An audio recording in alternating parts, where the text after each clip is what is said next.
Hello everyone. आज हम 7वीं कक्षा के पहले चैप्टर यानी कि पर्यावरण के बारे में अध्ययन करेंगे। ये टॉपिक बहुत इंपॉर्टेंट है, परंतु हम इसे बहुत ही आसानी से और इंटरेस्टिंग तरीके से पढ़ने जा रहे हैं।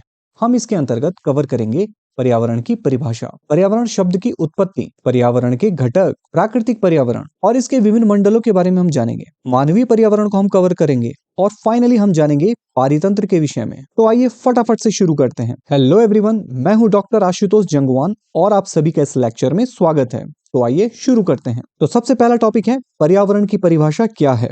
तो पर्यावरण का अर्थ होता है हमारे आसपास मौजूद हर एक वस्तु हमारा पर्यावरण है।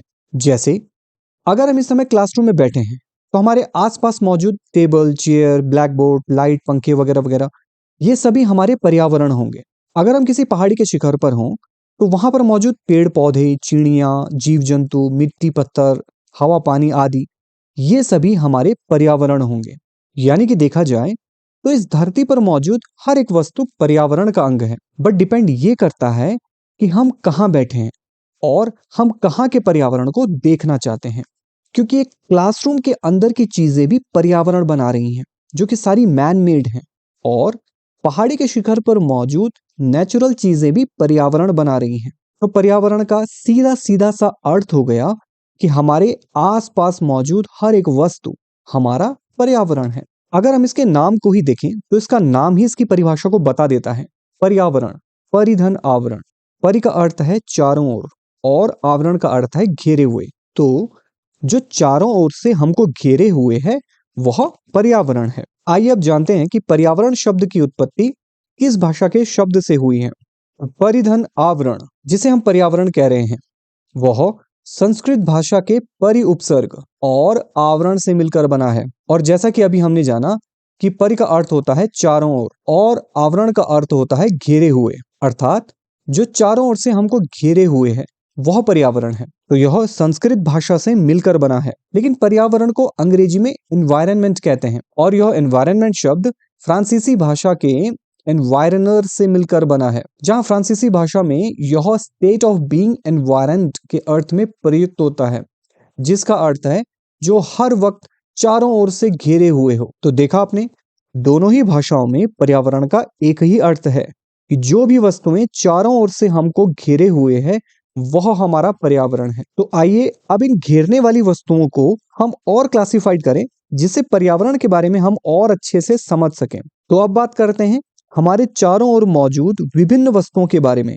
यानी कि पर्यावरण के घटक की। जब हम चारों ओर देखते हैं तो हम देखते हैं कि कुछ वस्तुएं नेचुरली मेड होती हैं और कुछ मैन मेड होती हैं। इसी आधार पर हम पर्यावरण के घटकों को प्राकृतिक पर्यावरण और मानव पर्यावरण में बांट देते हैं। इसमें प्राकृतिक पर्यावरण के अंदर भूमि, पानी, हवा, पेड़ पौधे, जीव जंतु आदि को शामिल करते हैं। इन्हें अगर हम और क्लासिफाइड करें तो इन सभी का अध्ययन इन मंडलों में किया जाता है।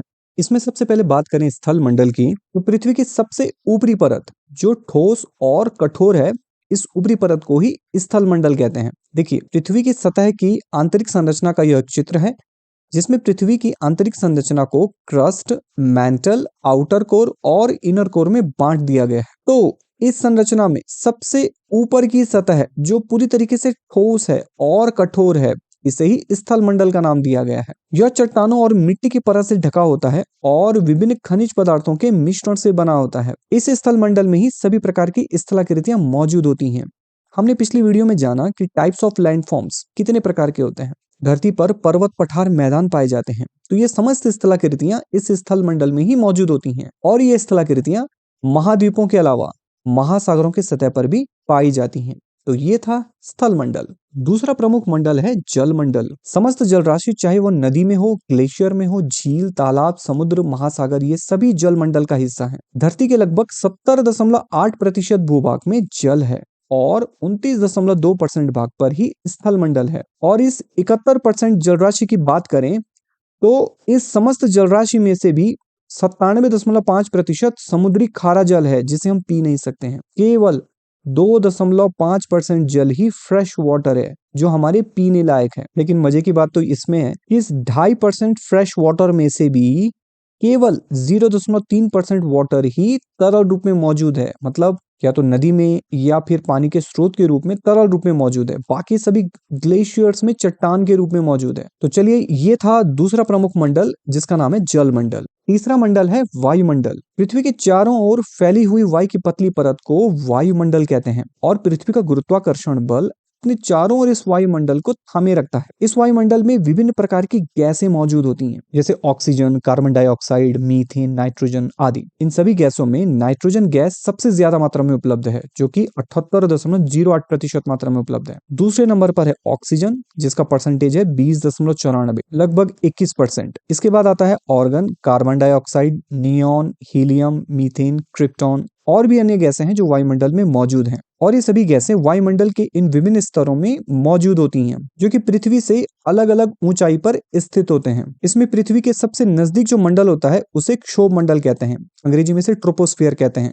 और सबसे बाहरी जो मंडल होता है उसे एक्सोस्फियर यानी कि बहिर्मंडल कहते हैं। आपने ओजोन मंडल का भी नाम सुना होगा कि ओजोन मंडल सूर्य से आने वाली हानिकारक पराबैंगनी किरणों से हमारी रक्षा करता है। तो यह ओजोन मंडल इस स्ट्रेटोस्फियर के ऊपरी स्तर में मौजूद होती है। इसे समताप मंडल भी कहते हैं। तो यह था वायुमंडल। अब है आखिरी मंडल यानी कि जैव मंडल। देखिए, धरती से नीचे उस गहराई तक जहां तक चूहे, सांप, चींटी या किसी अन्य प्रकार का जीवन विद्यमान है। इसका अर्थ यह हुआ कि धरती की सतह के नीचे उस गहराई तक जहां पर किसी भी प्रकार का जीवन मौजूद है, चाहे वो चींटी के रूप में क्यों ना हो, बैक्टीरिया के रूप में ही क्यों ना हो, यहां से लेकर के आकाश की उस ऊंचाई तक जहां तक कोई जीव निवास कर सकता है। तो धरती की गहराई से लेकर के आकाश की उस ऊंचाई तक जहां तक कोई जीव रह सकता है, उड़ सकता है, यह पूरा क्षेत्र जैव मंडल कहलाता है। इस जैव मंडल में केवल जीवित जीव, चाहे वो पेड़ पौधे हों, जीव जंतु हों या सूक्ष्म बैक्टीरिया हों, इन सभी को शामिल किया जाता है। तो जैव मंडल के अंदर जल मंडल, स्थल मंडल और वायुमंडल के अंदर मौजूद जीव जंतुओं को शामिल किया जाता है। तो ये था प्राकृतिक वातावरण। अब बात करते हैं मानव निर्मित वातावरण की। देखिए, मानव निर्मित पर्यावरण वह है जिसमें मानव के कार्यों की छाप होती है। जैसे जंगल जो है वो नेचुरली उगाते हैं, परंतु यदि जंगल को काटकर उस जगह को समतल किया जाए और हल जोतकर कृषि कार्य किया जाए तो यह परिदृश्य मानव निर्मित होगा। आप देख सकते हैं कि यहाँ पर किस तरीके से जंगलों को काटकर उन्हें समतल बना करके कृषि कार्य किया गया है। जहां तक खेती होगी, मानव निर्मित पर्यावरण की झलक होगी। इसी प्रकार रास्ते हैं, सड़क हैं, डैम हैं, नहरें हैं, ये सभी मैन मेड ऑब्जेक्ट्स हैं और मानव निर्मित पर्यावरण को बनाते हैं। तो हम हर वक्त कुछ प्राकृतिक और कुछ मानव निर्मित पर्यावरण से घिरे रहते हैं, परंतु हर जगह का पर्यावरण एक जैसा नहीं होता है। मतलब जैसे कृषि कार्य मानव निर्मित पर्यावरण का उदाहरण है, परंतु सभी जगहों की कृषि एक जैसे नहीं होती है। कहीं गेहूं अधिक होता है तो कहीं चावल, कहीं गन्ना अधिक होता है तो कहीं नारियल। इसी प्रकार समुद्री क्षेत्रों के नजदीक देखने को मिलता है खुला समुद्र, सीप, समुद्री नौकाएं, विभिन्न प्रकार की मछलियां, नारियल और इनके ही व्यापार में शामिल लोग। जबकि उच्च हिमालयी ठंडे क्षेत्रों में देखने को मिलेगा बर्फ, ग्लेशियर, पहाड़, जंगल, मवेशी, पानी के स्रोत और जंगल पर आश्रित गतिविधियां। तो देखा आपने, समुद्र किनारे के लोगों की गतिविधियां पहाड़ी क्षेत्रों की गतिविधियों से अलग थीं, क्योंकि दोनों जगहों का पर्यावरण अलग अलग था और इसीलिए अलग थी उनकी पारस्परिक क्रियाएं। तो पर्यावरण के साथ इस पारस्परिक क्रिया को ही पारितंत्र कहते हैं। तो आइए अब बात करते हैं सबसे इंपॉर्टेंट टॉपिक पारितंत्र की। देखिए, पारितंत्र जीवों का अपने पर्यावरण के साथ रिलेशनशिप है। एक उदाहरण से इसे समझते हैं। आप सभी ने पेंगुइन तो देखे होंगे। ये पेंगुइन दक्षिणी ध्रुव अंटार्कटिका में तथा उसके आसपास के द्वीप समूह में पाए जाते हैं। तो क्या लगता है आपको, यदि आप उसके किसी एक बच्चे को अपने साथ घर ले आओ और पूरा वही खाना पीना दो, तो क्या वो सरवाइव करेगा? नहीं, वो मर जाएगा। आप ज्यादा दूर मत जाइए। यदि आप समुद्र के खारे पानी की मछली को अपने गांव के साफ पानी में डालोगे, तो क्या वो मछली जिंदा रह पाएगी? नहीं, वो मछली सूख के मर जाएगी। उसके शरीर का सारा लवण तत्व बाहर निकल जाएगा। दोनों ही कंडीशंस में जीव सरवाइव नहीं कर पाएंगे और ऐसे और भी एग्जांपल्स हैं। तो अब मुख्य सवाल यह है कि ऐसा क्यों हुआ? ऐसा पारितंत्र के कारण हुआ। पेंगुइन एक ध्रुवीय जलवायु का जीव है। उसका पर्यावरण कैसा है? वह ठंडे पानी में गोता लगाता है, ध्रुवों की ठंडी बर्फबारी में रहता है, समुद्री जीवों को खाकर अपना पेट भरता है। तो उसका पर्यावरण पूरी तरीके से अलग है। तो इस पर्यावरण का उस पर क्या असर हुआ? अब वहां का प्राकृतिक पर्यावरण इतना ठंडा है कि प्रकृति ने इस ठंड से बचने के लिए उसकी त्वचा के नीचे वसा की एक मोटी परत दी है, जिसे ब्लबर कहते हैं, और साथ ही इसके ऊपरी भाग में रोएदार पंख भी दिए हैं। तो यदि आप किसी पेंगुइन को पकड़ के अपने साथ ले जाते हो और भले आप उसे वो सारा खाना पीना दो जो वो खाता हो, लेकिन हम उसे वो ठंडी जलवायु नहीं दे पाएंगे, जिसके कारण उसके शरीर में ब्लबर और रोएदार पंख है। वह बेचारा तो गर्मी में ही मर जाएगा। तो पेंगुइन और उसके जैसे ही अन्य ध्रुवीय जीव जैसे पोलर बियर, सील, वॉलरस आदि जीवों का शरीर भी ऐसी ही ठंडी जलवायु को सहने के लिए बना है। इन जीवों के लिए ठंड आवश्यक है, बर्फ आवश्यक है और कम लवण वाला समुद्री जल आवश्यक है। और इस प्राकृतिक पर्यावरण के कारण उनका शरीर केवल ऐसी ही ठंडी जलवायु के रहने के लायक बना है। उनकी त्वचा के नीचे वसा की मोटी परत मौजूद है, उनके ऊपर रोएदार बाल मौजूद है। तो इस पर्यावरण के पारस्परिक क्रिया के फलस्वरूप ये जीव केवल ध्रुवीय क्षेत्रों में ही पाए जाते हैं। तो यह एक ध्रुवीय पारितंत्र का उदाहरण है, जिसमें पेंगुइन ध्रुवीय जलवायु और पर्यावरण पर आश्रित है, साथ ही वह वहीं के जीवों पर भी आश्रित है। और यही पारितंत्र की परिभाषा है कि जिसमें सभी जीव जंतु अपने आसपास के पर्यावरण पर आश्रित होते हैं, प्रायः वे एक दूसरे पर भी आश्रित होते हैं, और जीवों का आपस में और अपने आसपास के पर्यावरण के बीच का संबंध ही पारितंत्र कहलाता है। इसी प्रकार मरुस्थल का भी अपना पारितंत्र है। वहां पर भी ऐसे ही जीव होंगे और पेड़ पौधे उगेंगे जो वहां की गर्मी और शुष्कता को सहन कर सकें। वहां पर कंटीली झाड़ियां वाले कैक्टस, बबूल, खैर, कीकर जैसे पेड़ उगेंगे।